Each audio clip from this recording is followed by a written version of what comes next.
അങ്ങനെ ചോദിക്കുന്നതിന് അതിലൊരു ശരിയായ രീതി ഇല്ലല്ലോ. ഒരു കുടുംബസമേതം നിങ്ങൾ കുടുംബസമേതം പോകുമ്പോൾ അത് നിങ്ങളുടെ സ്പോൺസർ ആണെന്ന് ഞാൻ ചോദിക്കേണ്ട കാര്യം തോന്നുന്നു.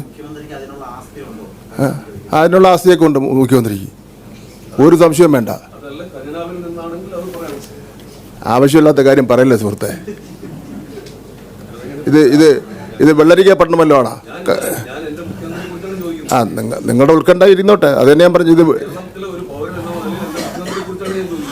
നിങ്ങളുടെ ഉത്കണ്ഠയായിട്ട് ഇരുന്നോട്ടെ, എൻ്റെ മറുപടിയായിട്ട് ഇരുന്നോട്ടെ. നമ്മൾ തമ്മിൽ വഴക്കൂടേണ്ട ഒരു കാര്യമില്ല.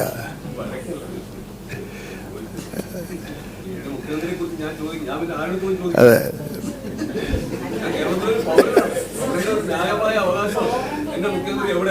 എന്താ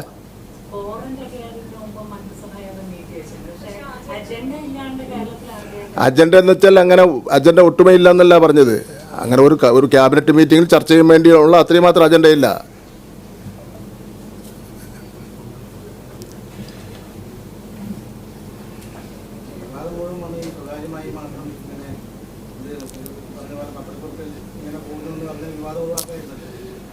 അല്ല, ഇത് ഞാനത് വേറെ പറഞ്ഞത്. ഇത് ഞങ്ങൾക്ക് മാത്രമൊന്നും പാടില്ല എന്നൊന്നും നിങ്ങൾ വിചാരിച്ചങ്ങനെ സംസാരിക്കല്ലേ. ഞാൻ നേരത്തെ പറഞ്ഞ ഒരു കാര്യമാണ്, അതിനെപ്പറ്റി ഒന്നും മിണ്ടിയില്ലാരും. അതിലേക്കും പോകണം. അവർ കേരളത്തിലെ മന്ത്രിമാരായിരുന്നു.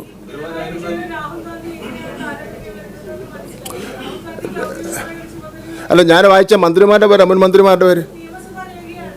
അതെ, അല്ല, അതിനെ സംബന്ധിച്ചത് നിങ്ങൾ ചർച്ച ചെയ്യുന്നില്ലല്ലോ.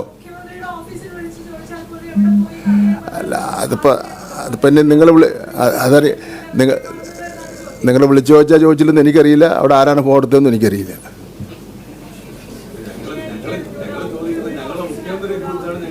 നിങ്ങളുടെ ഉത്കണ്ഠ ഉണ്ട്. ഞാൻ കാര്യമാണ് പറഞ്ഞത്. ആദ്യത്തെ നടപടിയല്ല എന്നാണ് പറഞ്ഞത്. അപ്പോൾ ഇനി നമുക്ക് ഹയർ സെക്കൻഡറിയിലേക്ക് വരാം.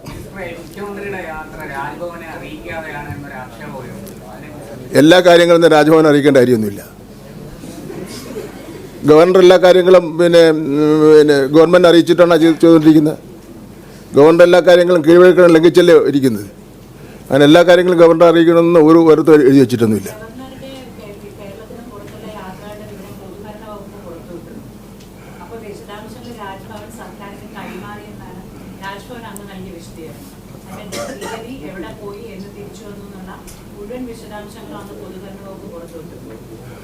എനിക്കറിയില്ല എന്നെ സംബന്ധിച്ചോളൂ.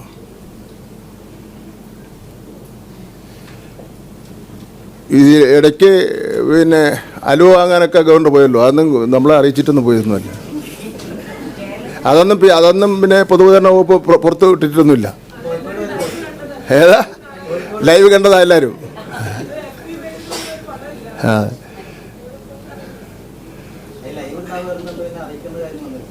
വന്നിട്ടില്ല. അതെ.